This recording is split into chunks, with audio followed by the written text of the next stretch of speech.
You're listening to the Culips English podcast.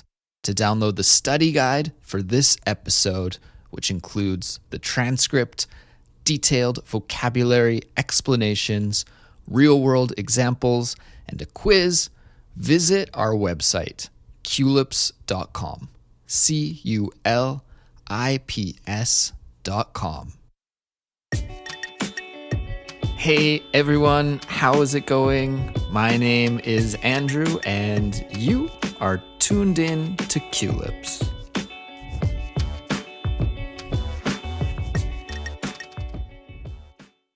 Today we've got a really special Chatterbox episode for you. Several weeks ago, my brother came to visit me in South Korea, where I live. And while he was here, I got the opportunity to interview him for Culips. We talked about a lot of things, but we divided the interview into two parts. We've already uploaded part one, where we talk about my brother John's life working on a mine site in northern Canada. And if you would like to listen to that interview, just head to our website, culips.com, and you can take a listen. And in part two of the interview, which is today's episode, I talked to him about trying to find an apartment in our hometown of Kelowna, British Columbia, Canada. Because John's right in the middle of trying to find an apartment.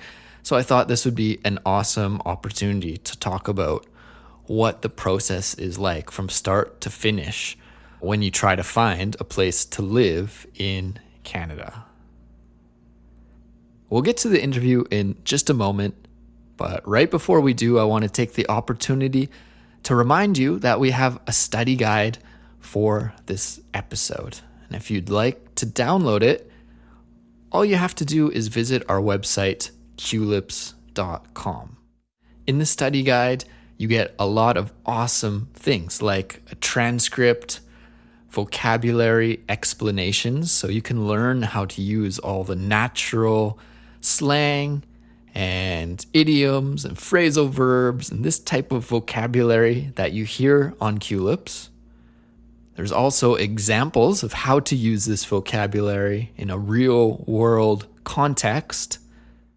There are prompts for discussion or for journaling, and there's also a quiz. So the study guide is jam-packed with amazing things, and we highly recommend that you check it out. In fact, if you'd like to check out a free sample, there's some on our website for you to take a look at. So yeah, visit culips.com for all the info you need and to get that study guide. All right, guys, I think I've been rambling on here long enough. Let's get to the interview with my brother, John. Enjoy.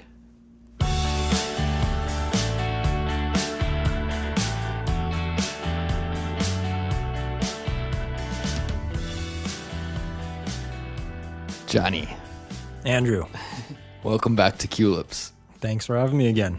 I was riding the bus home from work today, John, and there was a pretty funny scene that unraveled on the bus. Oh yeah? What happened? There was a really massive wasp that was flying around on the bus. And I don't know if you've seen how big the wasps or hornets can get in Asia, but they are crazy big, way bigger than back in Canada. Wow, that's surprising. They're kind of freaky. Even I was like, oh my God, I want to get off this bus with this massive wasp. But right, yeah. The really funny thing was seeing everybody's reaction because nobody stood up to try and kill the bug or get it out the window. Yeah. Everybody just screamed and avoided it. So it was pandemonium. Huh, wow. Scary times on the bus, eh? Understandably, I wouldn't want to get stung or bit by one of these things. I'm pretty sure you'd have to go to the hospital. And probably be itching pretty bad too. I think so. You've mentioned that the bugs here, the bug bites are pretty bad. That's right. So, John, you're visiting Korea. Yes. And while you've been here the whole time, I noticed you've been on your tablet searching for a new apartment back home. Yep, kind of in between places right now. So just putting the search out there because I'm only home for a few days. So seeing if there's any ads up there that are available that I want to check out while I'm home. I see.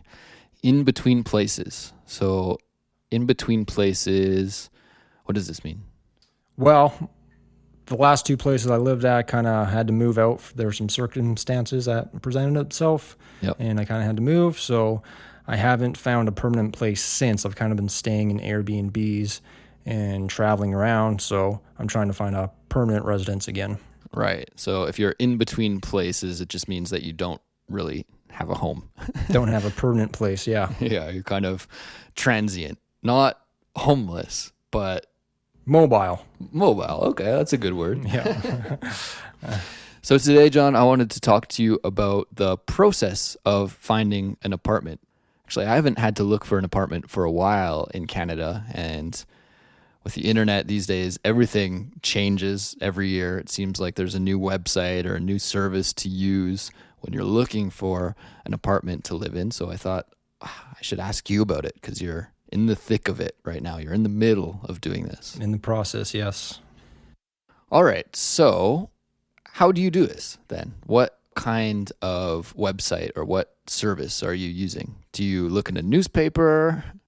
It's all online. It's online. It's an online process. It's that, day and age, right? So it's just local classifieds in Kelowna, Google searches, Craigslist, Kijiji, all those sites. Okay. So Kijiji is a Canadian website for classified ads, right? That's true. Classified ads are the buy and sell ads that used to be in newspapers, but now they're pretty much all online. Kijiji. And Craigslist is exactly the same thing. Exactly the same, yeah. Exactly the same thing. Do you notice a difference between Kijiji and Craigslist?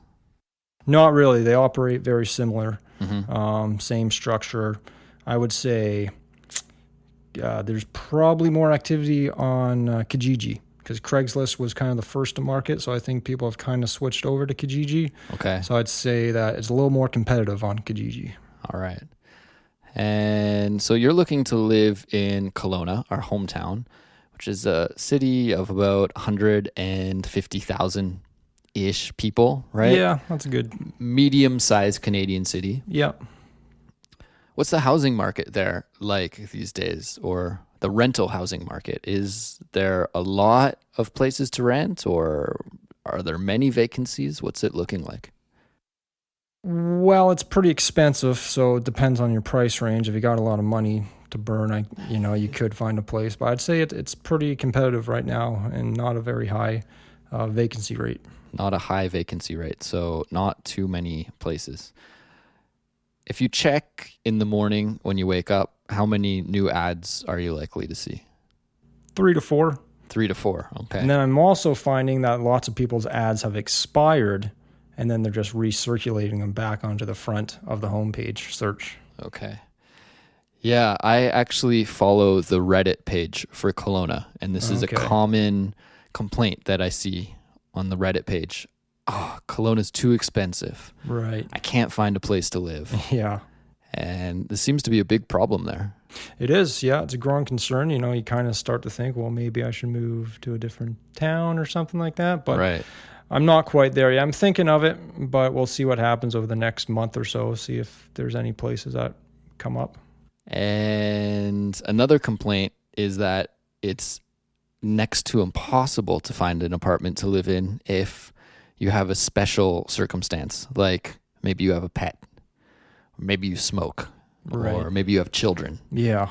And this makes it really, really difficult to find a place. Really difficult, yeah. So nobody wants a renter who smokes or has a pet or, maybe a child. There might be a little bit more room there. Yeah. I don't know if you're legally allowed to say you can't live here because you have a child. You definitely can with a pet and with a smoker. Yeah. I think you might find yourself with a lawsuit if you said you can't rent this place because you have a baby. But people will do it in a different way, right? Kind of, I'm sorry, we chose somebody else. Right.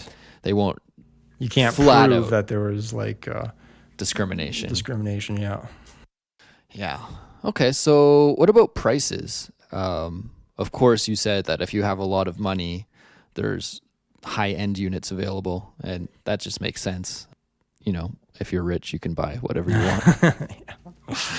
want. But for just an average working person, what are you looking to pay for a one-bedroom apartment, which is probably what you're searching for, One right? bedroom, yeah. I'm searching for 1,000 would be the high end, the maximum. Okay. I'd be willing to pay. So there's a handful of those units, but I'm kind of keeping my eyes open for like a 700 or 800 because in the past I've been able to have those places in Kelowna. Okay. A $700 unit, one bedroom. So I think you just gotta be patient, maybe wait it out. It might be a long shot, but we'll see what happens.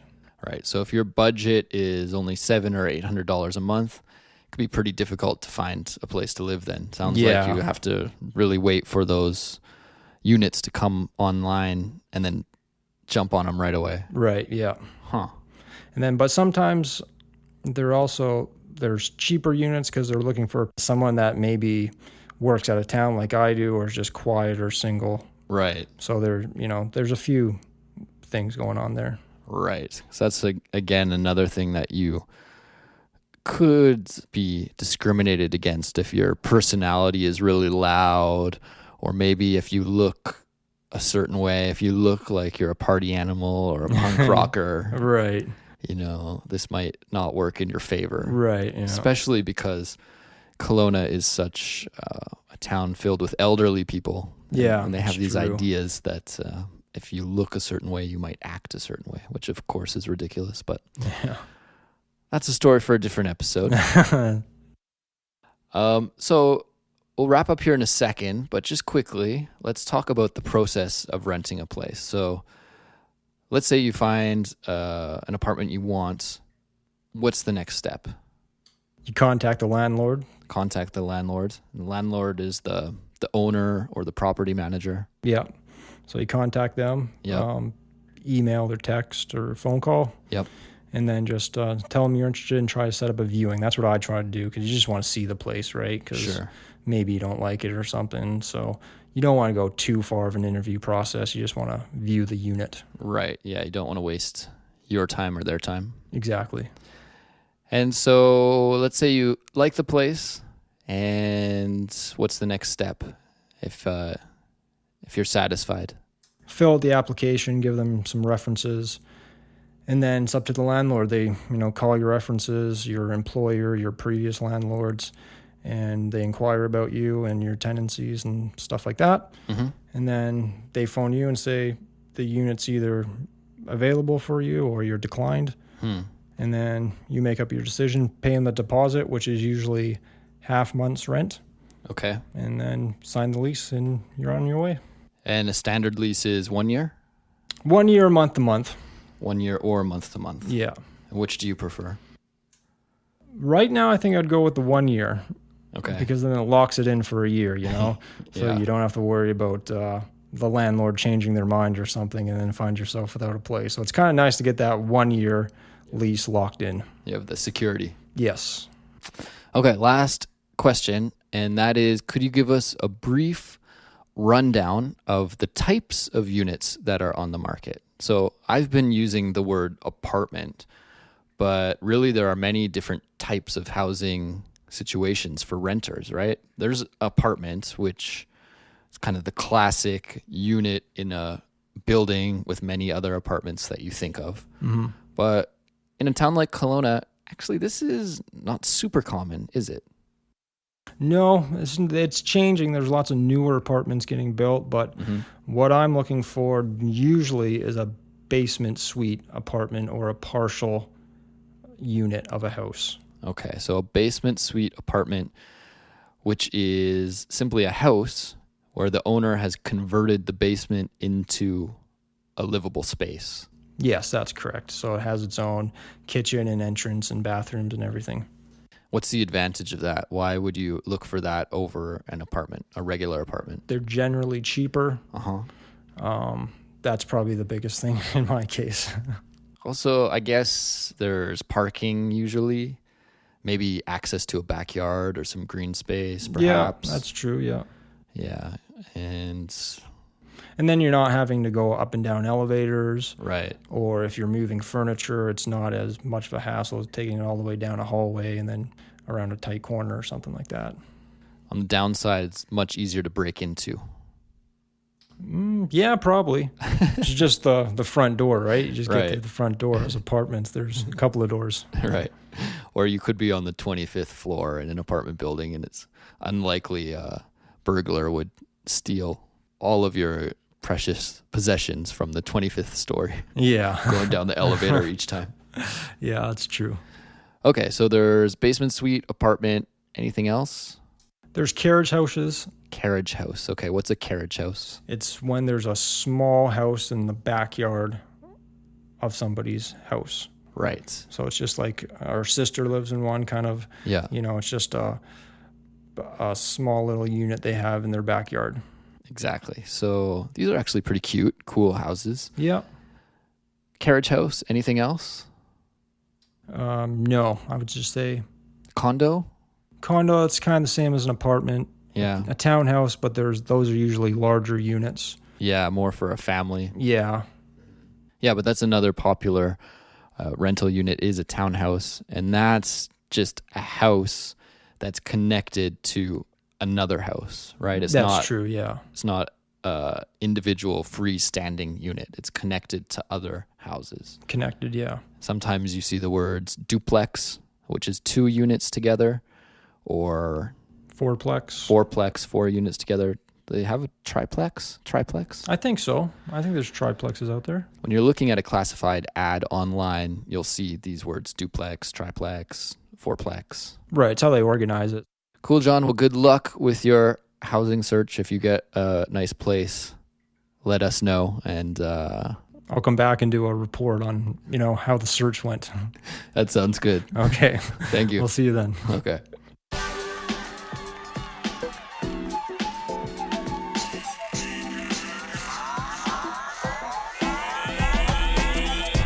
Well, that is it for today. Thanks again to everyone for listening. And also, hey, a big thanks to my bro, John, for not only coming all the way halfway across the world to visit me here in Korea, but also for agreeing to come on the podcast. Once again, our website is culips.com, and we're also on social media, on Facebook and on Twitter and on YouTube. So hit us up there. And if you'd like to get in touch with me or any other members of the Culips team, just send us an email. Our address is contact@culips.com. contact@culips.com. That's it for now. We'll be back soon with another Culips episode. We'll talk to you then. Goodbye.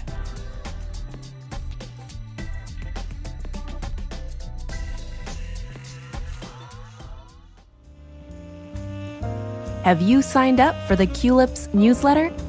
You can receive updates on all the latest episodes, tips about learning English, and special Culips offers delivered directly to your inbox for free. To join, just visit culips.com and enter your email address at the bottom of the page.